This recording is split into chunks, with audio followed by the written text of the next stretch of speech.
यह संसदीय डिक्टेशन उच्च गति अभ्यास प्रतिलेखन संख्या 85-80 शब्द प्रति मिनट की गति से है।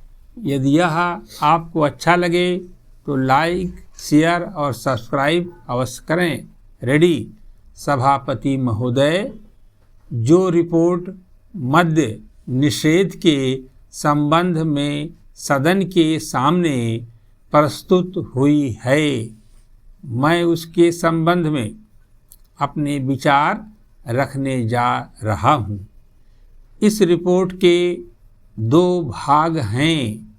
इन दोनों भागों में बहुत सी बातों का वर्णन किया गया है। बहुत सारी विवेचना इस रिपोर्ट के अंदर है।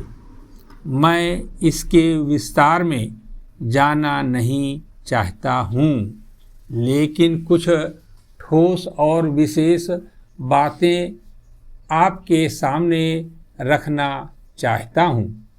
पहली बात तो यह है कि क्या नशाबंदी हमारे लिए आवश्यक है?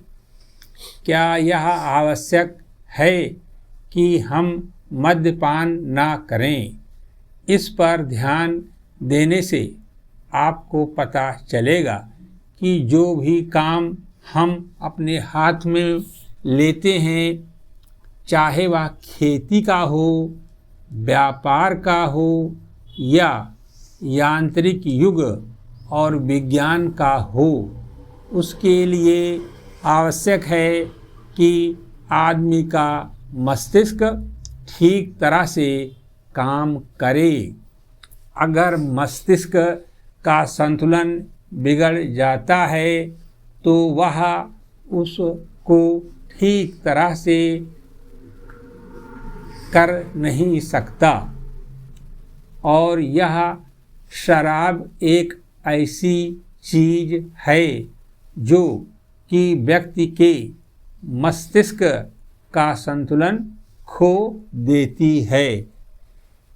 इसीलिए हमारे देश में हमारे नेताओं ने यह आवश्यक समझा था कि अगर इस देश में सामाजिक और आर्थिक जीवन का संतुलन ठीक रखना है, लोगों को किसी चीज़ का ज्ञान देना है, किसी चीज़ को उन्हें सिखलाना है, तो उसके लिए आवश्यक है कि इंसान का दिमाग ठीक रहे। और इसीलिए नशाबंदी का होना बहुत ही आवश्यक है। इस बात का प्रचार स्वतंत्रता के पहले और बाद में भी किया गया। यदि हम धार्मिक ग्रंथों को देखें, हिंदू धर्म के वेद तथा शास्त्रों को देखें, ईसाइयों की बाइबिल को देखें या मुसलमानों की पवित्र कुरान को देखें, तो किसी ग्रंथ में भी इस प्रकार की विचारधारा नहीं है कि आदमी शराब पिए।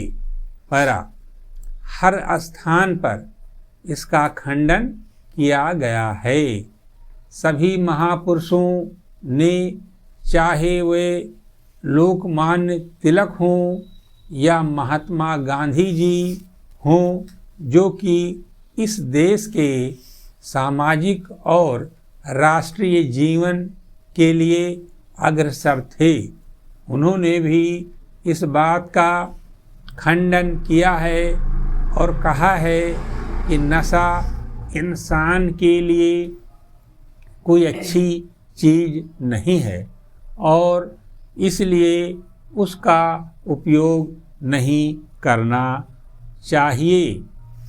मैं आपके द्वारा इस सदन का ध्यान दिलाऊंगा कि शराब बंदी को जहाँ जहाँ भी ढील दी गई है, वहाँ पर देखने से पता चलता है कि हालत कितनी खराब हुई है। समाप्त।